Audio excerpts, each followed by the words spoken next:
Selamat datang kembali di penelusuran kita ya. Halo, Hari ini kita mau gali nih satu taktik negosiasi yang sering nggak kita sadari kekuatannya. apa tuh? Yaitu gimana cara kita komunikasi itu bisa sama pentingnya sama apa yang kita omongin. Menarik. Fokus kita di bab 6, evaluasi. Finders keepers, losers beepers. Dari buku How to Win Any Negotiation. Oke, buku yang bagus itu. Sumber ini kan kayak strategi ya. Dan misi kita sekarang itu bongkar gimana pilihan medium komunikasi Anda. Telepon, ketemu langsung, surat, email, fax, itu ngirim sinyal tersembunyi. Jadi mediumnya itu sendiri udah jadi pesan gitu. Tepat. Kunci negosiasi yang sering kelewat. Medium komunikasi Anda itu udah mulai negosiasi sebelum Anda ngomong sepatah kata pun. Oke deh, mari kita kupas lebih dalam ya. Siap. Inti bab ini sebetulnya simpel, tapi krusial banget.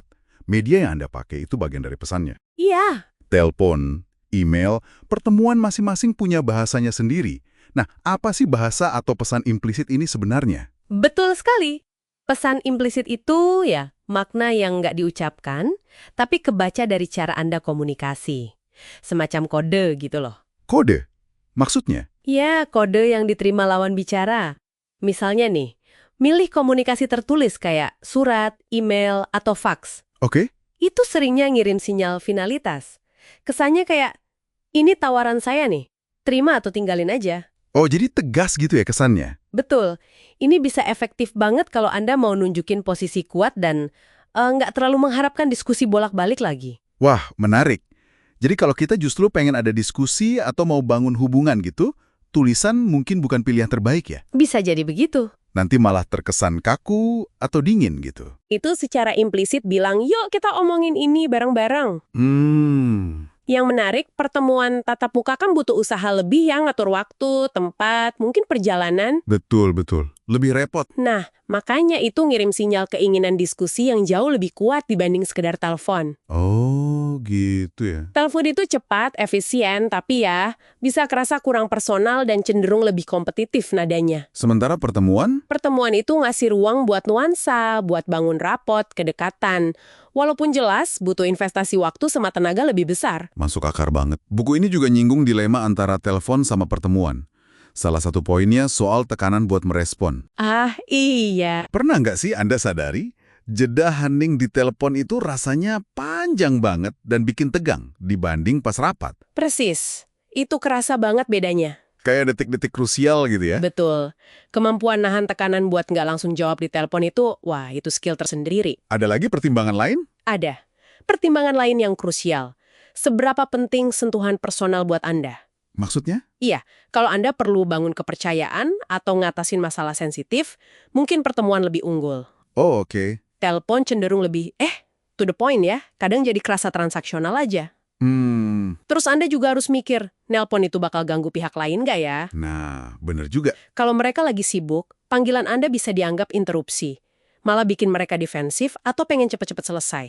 Oke, lalu kalau kita akhirnya milih telepon nih, karena praktis atau cepat, ada tips biar tetap efektif nggak? Tentu ada, kuncinya persiapan. Persiapan gimana? Pertama, ya rencanain poin-poin utama Anda, terus coba antisipasi respon lawan bicara gimana. Oke, siapin skenario gitu ya. Semacam itu. Kedua, ciptakan lingkungan yang kondusif. Minimalkan gangguan biar fokusnya nggak pecah. Sip. Ketiga, siapin semua data atau info yang mungkin dibutuhin. Obrolan telepon kan sering cepet ya jalannya, jadi Anda harus sigap. Jadi intinya bukan cuma soal cepat atau gampangnya aja ya? Bukan. Efektivitas itu bukan sekedar soal kecepatan atau kenyamanan mediumnya, tapi kesesuaiannya sama tujuan strategis Anda. Oke. Selain pilihan medium, sumber ini juga nyebut tren komunikasi yang lebih simpel, bahkan dalam tulisan. Oh ya? Gimana tuh? Kalimat pendek, paragraf ringkas, hindari jargon atau technobabble. Kenapa ini penting dalam konteks negosiasi? Wah, itu penting banget. Karena kejelasan itu kekuatan kan. Maksudnya? Komunikasi yang ruwet atau penuh istilah teknis itu bisa bikin salah paham, bisa bikin lawan bicara nggak nyaman, atau malah curiga.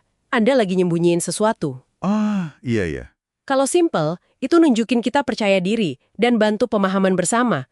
Itu kan penting banget dalam negosiasi. Oke, jadi kalau kita rangkum, bab 6 ini gimana nih?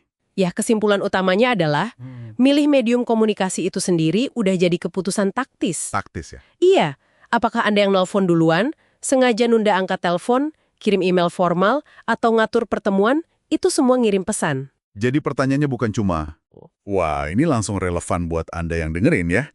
Gimana caranya Anda bisa evaluasi pilihan terbaik dalam situasi spesifik Anda? Betul, coba pikirkan, apa sih tujuan utama komunikasi ini? Mau nyampein keputusan final? Mau buka diskusi? Atau mau bangun hubungan? Atau mecahin masalah yang kompleks? Nah, jawaban dari pertanyaan-pertanyaan itu bakal nuntun Anda ke medium yang paling pas. Apakah butuh cepatnya telepon, tegasnya tulisan, atau dalamnya interaksi tatap muka? Memilih secara sadar itu bakal nguatin posisi negosiasi Anda. Jadi, intinya buat Anda ya, cara Anda berkomunikasi itu langkah pertama dalam talian negosiasi. Setiap pilihan punya bobot dan ngirim pesan tak terucap. Persis. Oke, satu pemikiran penutup nih buat Anda bawa pulang. Silahkan. Buku ini kan bahas era telepon, fax, email, dan pertemuan ya.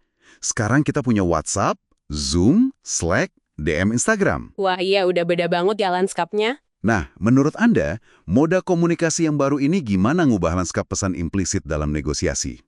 Pertanyaan bagus itu. Apakah pesan singkat itu selalu berarti kurang serius? Apa panggilan video bisa gantiin kedalaman pertemuan tatap muka sepenuhnya? Ini wilayah baru yang menarik banget buat dievaluasi dalam strategi negosiasi kita masing-masing ya. Perlu dipikirkan lagi implikasinya.